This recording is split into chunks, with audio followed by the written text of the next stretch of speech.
ये बात करीबन 6 से 7 साल पुरानी है। उस वक्त मैं मेरे फ्रेंड के साथ कुछ ज़रूरी काम की वजह से देहरादून गया था। हमारा काम जल्दी ही ख़त्म हो गया था, तो मेरे दोस्त चिन्मय ने कहा कि अभी तो टाइम है अपनी ट्रेन में, तो चल तब तक मेरी दीदी के घर हो आते हैं, उनका ससुराल नज़दीक ही है। मैं दीदी को बचपन से जानता था, तो मैंने भी कह दिया कि ठीक है चल चलते हैं।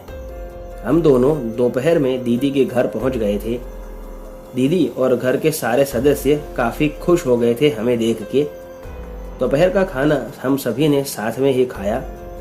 उसके बाद दीदी के ससुर जी को अचानक किसी का फ़ोन आया और उस काम के सिलसिले में जीजा जी को भी उनके साथ जाना ज़रूरी था। तो अंकल ने कहा कि बेटा तुम दोनों आज घर पर ही रुक जाओ, क्योंकि सारी लेडीज़ हैं घर पर, तो अच्छा रहेगा कि तुम भी घर पर ही रुक जाओ, इन्हें सिक्योरिटी महसूस होगी। तो हमने अंकल से कह दिया कि ठीक है अंकल जी, आप और जीजा जी कल शाम को वापस आओगे, हम तभी घर जाएंगे।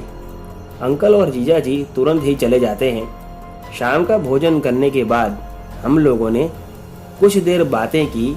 उसके बाद हमारा बिस्तर दीदी ने हॉल में ही लगा दिया था। मैं और चिन्मय बातें करते करते कब सो गए पता ही नहीं चला। रात को कुछ खटपट की आवाज़ होने पर हम दोनों की आंख साथ में ही खुली और हमने देखा कि आंटी दरवाज़ा खोलने जा रही थी। बाहर से कोई आवाज़ लगा रहा था। मैंने मोबाइल में देखा तो 1:30 बज रहे थे। आंटी ने दरवाज़ा खोला तो सामने अंकल खड़े थे, लेकिन उनके साथ जीजा जी नहीं थे। आंटी ने पूछा कि अरे आप अचानक, आप तो कल आने वाले थे ना, और आनंद कहाँ है?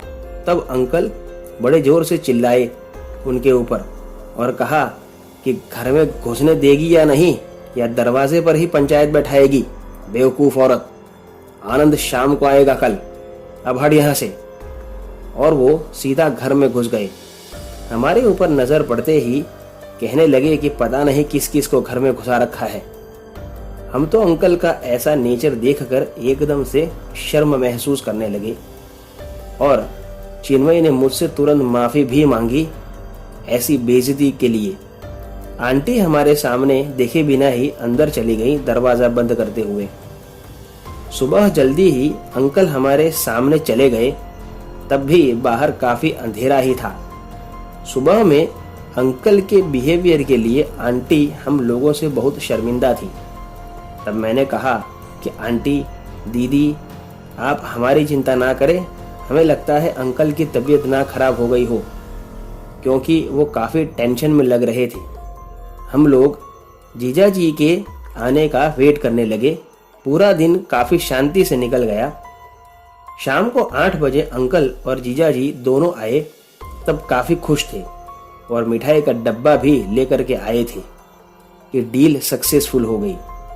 जब सभी लोग खुश थे, तब आंटी ने रात वाली बात अंकल से चलाई।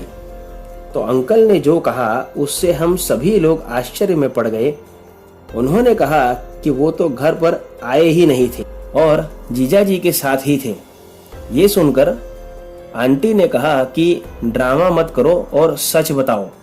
तो जीजा जी ने भी यही कहा कि पापा मेरे साथ ही तो थे, और आपसे हम लोग कह के तो गए थे कि हम दूसरे दिन शाम को आएंगे, तो फिर पापा कहाँ से रात को चले आते मम?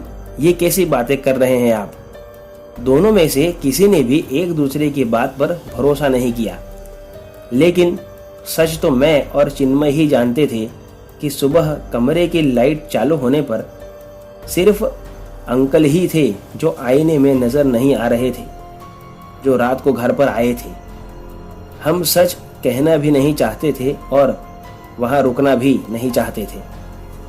तो दोस्तों, आज की कहानी में बस इतना ही। अगर आपको कहानी पसंद आई हो तो वीडियो को लाइक और चैनल को सब्सक्राइब ज़रूर करें, और अगर आपके पास भी ऐसी कोई कहानी है तो हमारे साथ ज़रूर शेयर करें हमारे ईमेल पर, जिसका लिंक डिस्क्रिप्शन बॉक्स में दिया है। तो मिलते हैं अगली कहानी में।